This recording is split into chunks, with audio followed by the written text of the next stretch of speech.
Subhanallah walhamdulillah wa la ilaha illallah. Tidak ada yang pungkiri negara Republik Indonesia dari segi kekayaan alamnya, hasil buminya, kekayaan hutannya luar biasa, melimpah saudara. Kaya betul ini negeri saudara. Bahkan pernah dikalkulasi, kalau kekayaan Indonesia diolah dengan baik, jangankan penduduk 200 juta, penduduk 1 miliar sekalipun, kita tidak akan miskin. Indonesia kaya. Dan tolong dicatat, apa yang kita nggak punya? Emas, bauksit, nikel, baja, uranium, batu bara, semua kita punya saudara. Sampai uranium itu bahan baku untuk membuat tenaga nuklir saudara. Indonesia penuh, tinggal kita olah, kita bisa punya nuklir saudara.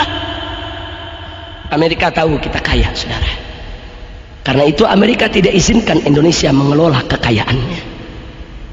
Kita ditekan supaya kita tetap miskin, supaya kita tetap melarat, supaya kita tetap menderita, supaya kita tidak bisa mengelola kekayaan kita. Dimiskinkan. Masya Allah. Makanya Anda bisa lihat dari Sabang sampai Merauke, perusahaan-perusahaan minyak terbesar yang ada rata-rata milik Amerika dan sekutunya saudara.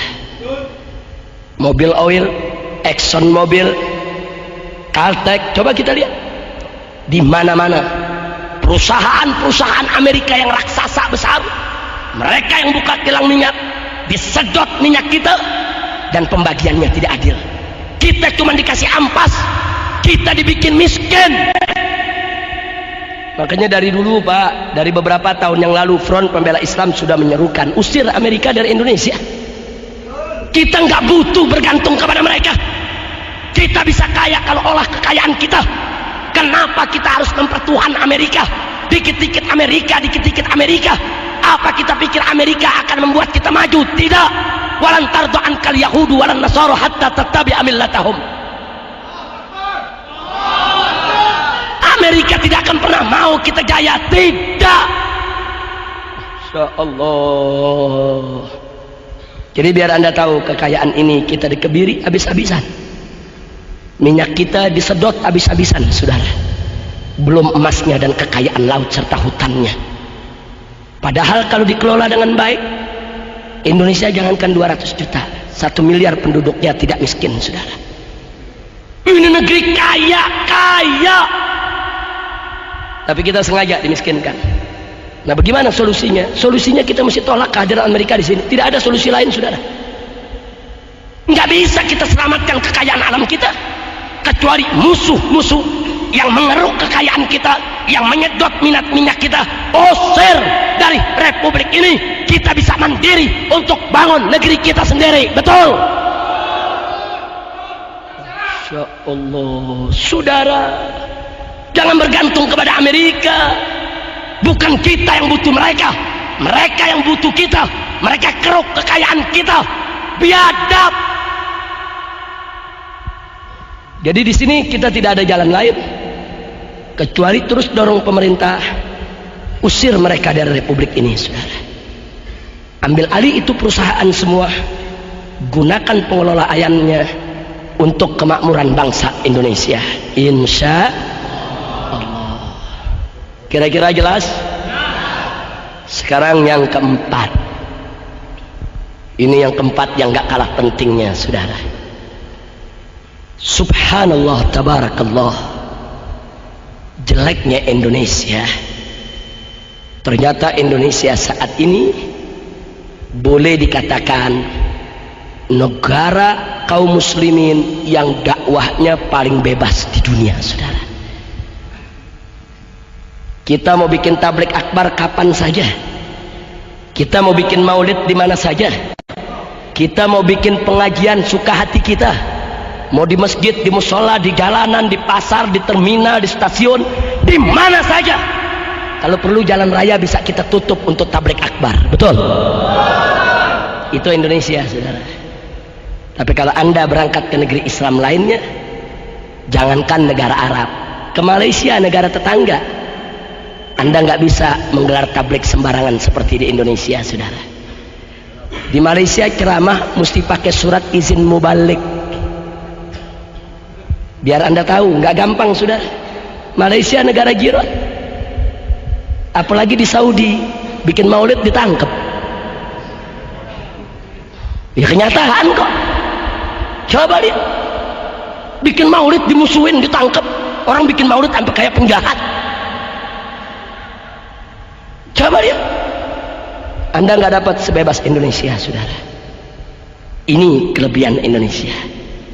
Jadi walaupun ada upaya-upaya dari oknum-oknum tertentu untuk mengebiri dakwah, untuk mengecilkan dakwah, untuk melarang-larang dakwah, tapi tetap sampai detik ini umat Islam masih bisa dengan bebas untuk mengadakan dakwah di mana-mana. Betul? Betul. Kebebasan ini bukan karena pemberian pemerintah, tidak. Tapi kebebasan ini adalah pemberian Allah, di mana karena umat Islam yang memperjuangkannya sejak dulu sampai sekarang. Karena mereka tidak mau didikte oleh pemerintah dalam soal dakwah tabligh. Tetap dari dulu, bahkan di zaman Orde Baru sekalipun yang kiai ulama ditangkapi, tetap dakwah semarak di mana-mana. Betul? Betul. Allahu Akbar. Sallu ala Nabi. Ini kelebihan Indonesia, saudara. Tapi jangan lupa, kelemahannya juga ada sisi negatifnya. Saking bebasnya aliran sesat merajalela. Nah, ini negatifnya nih. Saking bebasnya, saking bebasnya, saudara. Ada grup band dewa yang nginjek-nginjek nama Allah. Saking bebasnya tuh. Ada Yusman Roy sholat pakai bahasa Indonesia. Saking bebasnya, saudara. Ada di Luwuk, Sulawesi Tengah, seseorang bapak namanya Tateng ngaku nabi, dipanggil Nabi Tateng. Saya baru dengar ada Nabi Tateng. Besok ada Nabi Udin, Nabi Entong. Masya Allah, saking bebasnya, saudara. Di Probolinggo ada aliran nggak bener lagi. Betul? Betul. Saking bebasnya, sampai Inul goyang ngebor tiap malam. Kayaknya orang Pasuruan nih. Betul. Saking Inul goyang ngebor tiap hari, dibelain lagi sama Gus Dur. Betul? Betul. Saya tanya, yang belain Inul kemarin siapa? Siapa yang belain Inul? Siapa yang belain Inul? Yang nggak jawab anak buahnya Inul tuh. Siapa kemarin yang belain Inul? Terus yang belain grup band dewa, yang belain Yusman Roy sholat pakai bahasa Indonesia, siapa? Dia lagi. Inna lillahi wa inna ilaihi rajiun. Ini saking bebasnya, saudara. Masya Allah. Saudara, saya potong sedikit. Tadi udah dijelasin nama Ustadz. Nama Allah boleh gak diinjak-injak? Boleh tidak? Boleh tidak? Allah berfirman dalam Al-Quranul Karim, faqala ta'ala sabbihisma rabbikal a'la. Sucikanlah nama Tuhanmu yang maha tinggi. Nabi kita tercinta Sayyiduna Muhammad sallallahu alaihi wasallam, dalam satu hadis sahih, dalam satu riwayat disebutkan, tatkala beliau mau masuk ke kamar mandi, beliau punya cincin dicopot dulu, saudara. Cincin Nabi dicopot, ditaruh di luar, baru Nabi masuk kamar mandi, saudara. Kenapa? Karena di cincin Nabi ada nama Allah. Coba lihat. Sekarang nama Allah dibikin di karpet, diinjek-injek sama anak muda, lagunya lagu rock lagi. Udah gitu vokalisnya bukan Islam, kafir. Biadab tidak? Biadab tidak? Kita kasih tahu sama dia, kau salah. Itu lambang yang kau pakai, kaligrafi bertuliskan Allah. Kalau kau tidak tahu, kita kasih tahu. Ini buktinya buku-buku kaligrafi. Kita hadirkan ahli kaligrafi. Nah, kau sudah terlanjur injak-injak 1 jam lebih di TV langsung. Kita punya rekamannya. Nah, sekarang kau minta maaf kepada umat. Kalau kau khilaf, itu yang pertama, insya Allah umat akan memaafkan. Betul? Nah, yang kedua, kau jangan pakai lagi tuh kaligrafi bertuliskan Allah untuk dunia musikmu. Betul? Supaya di kemudian hari jangan sampai terulang. Kita udah kasih tahu, tobat, minta ampun kepada Allah. Bukan dia tobat, ngelapor ke Gus Dur. Ya Allah, dia datang, dia tanya Gus Dur, Gus, ini tulisan Allah bukannya? Mana dia tahu?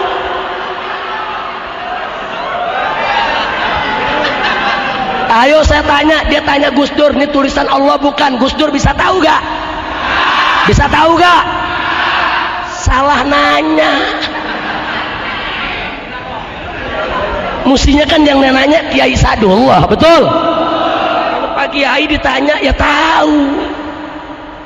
Saudara nggak usah kaget kalau Gus Dur kita maklumi. Maaf. Andai kata Inul goyang ngebor tanpa pakaian bugil depan Gus Dur nggak dosa. Lo betul kok? Dosa gak?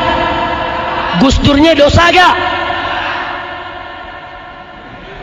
Tapi saya tanya, kalau Inul goyang ngebor bugil tanpa busana depan ente, dosa gak? Dosa gak? Kenapa dosa? Lu tahu? Nah, jadi hukumnya beda. Buat Gus Dur sama buat kita beda. Betul? Oke, minta bantuan Gus Dur. Gus Dur pakai ngebelain lagi. Udah gitu pakai ngomong di TV. Itu Habib Rizik umatnya mana? Dia pikir dia doang kali yang punya umat. Sekarang saya tanya, andai kata saya bawa umat 1 juta, 2 juta, 5 juta ke depan Gus Dur, emang dia tahu? Saya bawa tuh umat, Gus, nih umat saya 5 juta. Mana? Betul? Betul? Bukan lu aja yang bisa ngomong, gue juga bisa. Ngomong seenaknya pakai ngaku. Umat saya di belakang jutaan. Nah, muktamar NU kemarin gak ada yang pilih lu. Saya tanya, kemarin kepilih dia? Kepilih tidak? NU udah ninggal. Pakai belagu, pakai mengebelain. Saudara, maaf. Kemarin waktu dia belain Inul, saya lihat udah mengkelap, tapi nggak bisa ngomong apa-apa ya, lagi di penjara. Kita di penjara lihat TV, Inul dibelain Gus Dur, ya Allah. Nah, sekarang Gus Dur mau ngebelain, gue nggak di penjara, gue di luar. Nggak bisa, saudara. Saya bicara begini, kita tidak mau melawan Gus Dur, bukan kurang ajar dengan Gus Dur menjelekkan dia, tidak. Tapi yang hak harus dikatakan hak, yang batil harus dikatakan batil. Demi Allah, andai kata Gus Dur di jalan Allah istiqomah, lurus, saya sumpah cium tangan Gus Dur, saya siap, saudara. Tapi kalau Gus Dur coba-coba bela maksiat, bela kemungkaran, demi Allah, jangankan 1 Gus Dur, 1000, 1 juta Gus Dur pun akan kita lawan untuk membela Allah. Allahu Akbar, Allahu Akbar. Masya Allah. Saya tanya semua yang hadir sini, nama Allah diinjak-injak boleh tidak? Boleh tidak? Boleh tidak? Jadi kalau grup band Dewa nginjak-injak dosa tidak? Salah tidak? Tuntut jangan? Tuntut jangan? Tuntut jangan? Taib, andai kata grup band Dewa dibelain sama Gus Dur, lawan terus jangan? Lawan terus jangan? bukan lu aja yang maju tak gentar, gua maju tak gemetar. Pusing-pusing amat. Kira-kira jelas tidak? Nah, akhirnya dewa begitu lihat 1000 Gus Dur mau dilawan, jadi dewa mabok dia. Begitu jadi dewa mabok, celeng, dia minta bantuan Profesor Dr. Quraisy. Dia minta bantuan, saudara. Saya diserbu sama wartawan. Habib, apa masih mau nuntut ini? Saya bilang, kenapa? Sekarang grup band Dewa udah dibela. Bela Gus Dur, Profesor Doktor, MUI. Apa Habib masih mau lawan? Profesor ini, Beb. Profesor. Ya artinya kan cuman dia nggak ngomong. Habib kan bukan profesor. Cuman dia nggak ngomong begitu. Apa Habib mau lawan? Profesor nih, Beb. Profesor.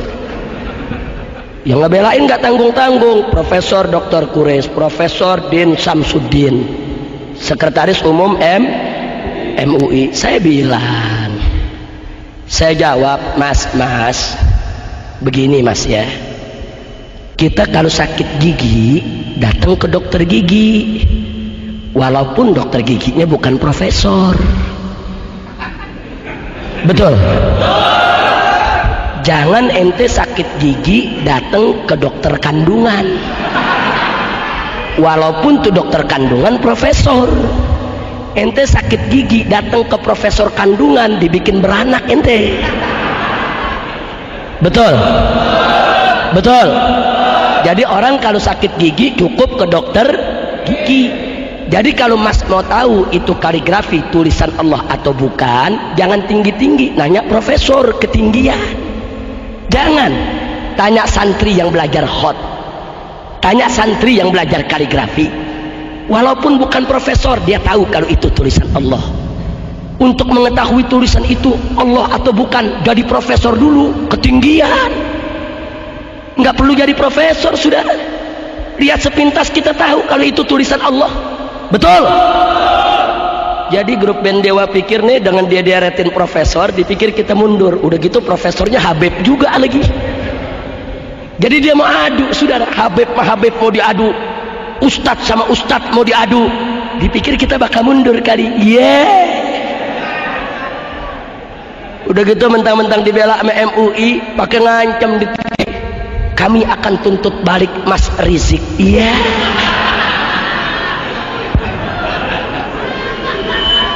Dia pikir kita takut kali dituntut balik. Nah, kita diperiksa polisi berkali-kali, masuk penjara udah 2 kali.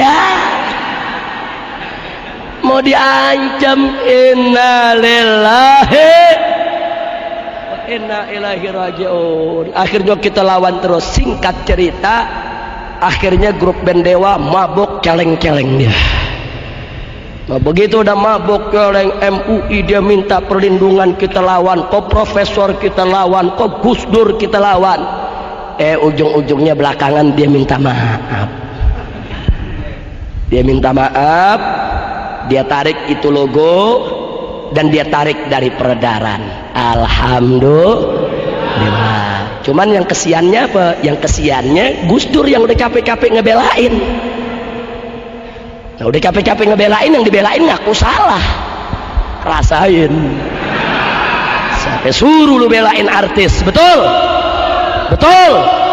Akhirnya Gus Durnya puyeng, profesornya puyeng, MUI-nya puyeng, gile, dia minta maaf.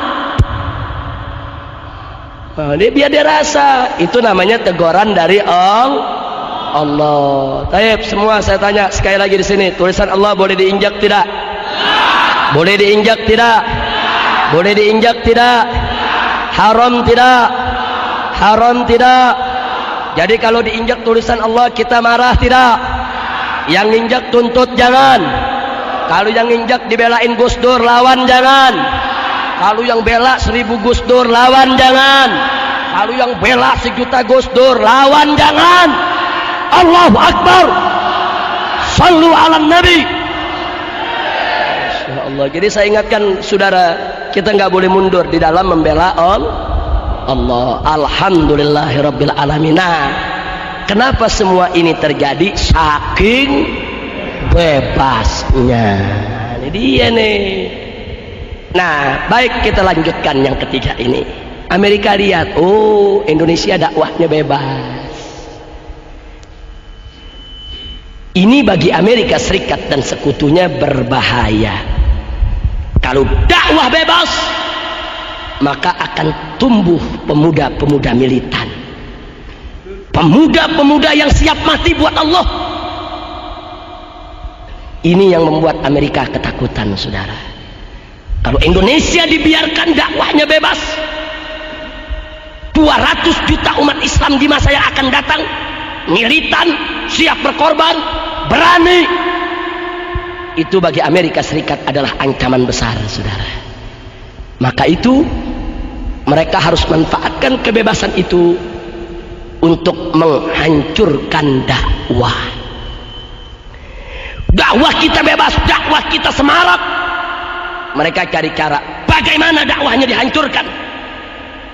Sebelum saya lanjutkan, saya ingin ajak saudara-saudara untuk melihat sejarah. Dulu di atas muka bumi ada 3 kekaisaran yang begitu tegar gagah di atas muka bumi. Takut negeri-negeri lain untuk menyentuhnya, ya ikhwan.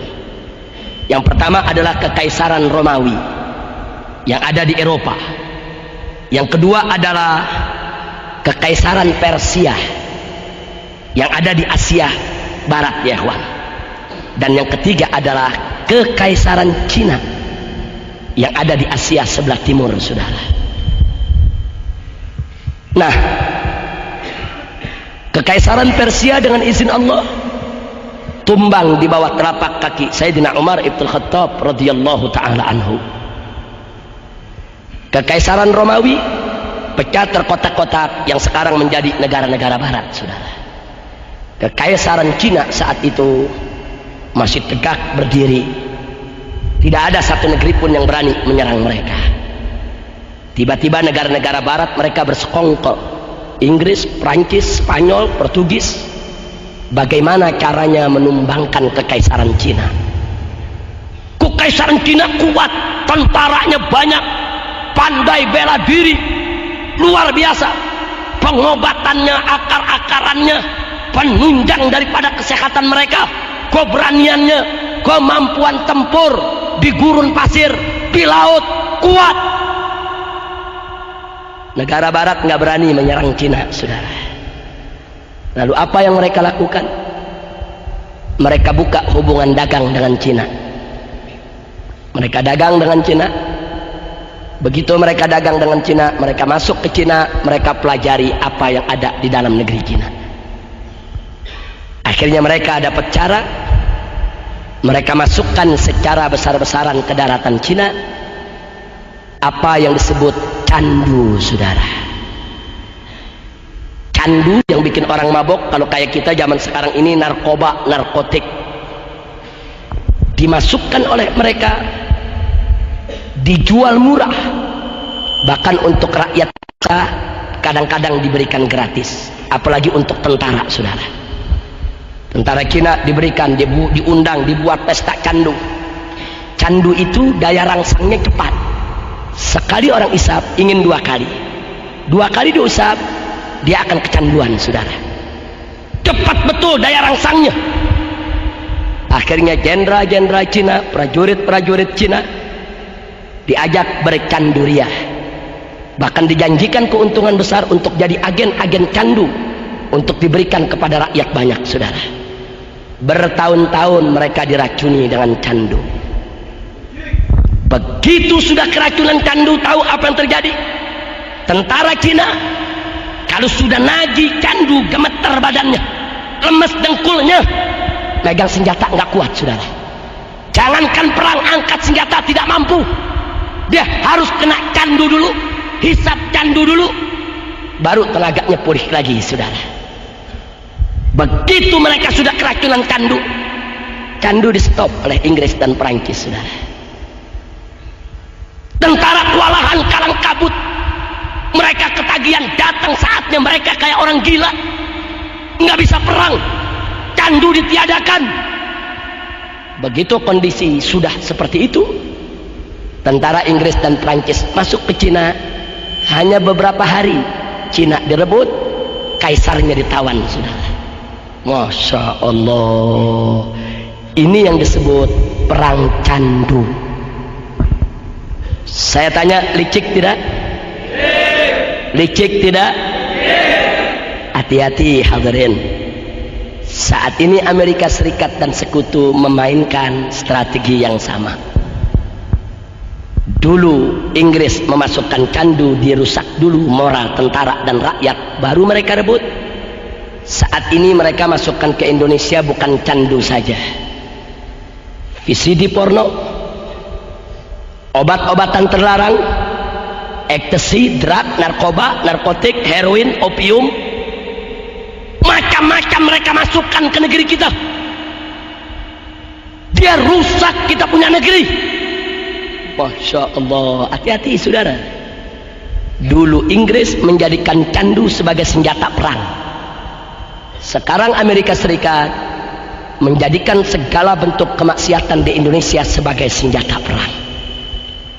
Mereka menghancurkan moral bangsa kita. Makanya Anda bisa lihat bagaimana VCD porno dijual di pasar-pasar. Sekeping bisa 2.000 rupiah. Dia jual murah. Kenapa dijual murah? Supaya orang miskin bisa beli. Masya Allah. Dan mereka berhasil, saudara. Di mana-mana anak kecil, orang dewasa nonton VCD porno. Usai nonton VCD porno, coba kita lihat, bapak perkosa anak kandungnya, paman perkosa keponakannya, kakek perkosa cucunya, kakak perkosa adiknya. Biadab. Bahkan ada seorang pemuda setelah menonton VCD porno, dia perkosa ibu kandungnya sendiri. Masya Allah, mereka berhasil, saudara. Mereka tembak kita dengan nuklir maksiat. Mereka hantam kita dengan rudal-rudal kemungkaran. Mereka kirim VCD porno, dikonsumsi oleh masyarakat kita, ditonton, dinikmati. Mereka rusak. Tatanan moral kita hancur, saudara. Dan terbukti sekarang ini umat Islam di mana-mana hancur lebur. Mereka punya akhlak dan moral, saudara. Inna lillahi wa inna ilaihi raji'un. Makanya jangan salah paham, Pak. Kalau laskar FPI di mana-mana, kalau mereka lagi razia hantam gudang VCD porno, saat mereka pegang kepingan VCD porno, yang mereka lihat ini bukan VCD porno, tapi ini adalah senjata perang yang digunakan oleh musuh untuk menghancurkan kita. Makanya hancurkan, bakar. Kita bicara perang, saudara. Allahu Akbar. Allahu Akbar.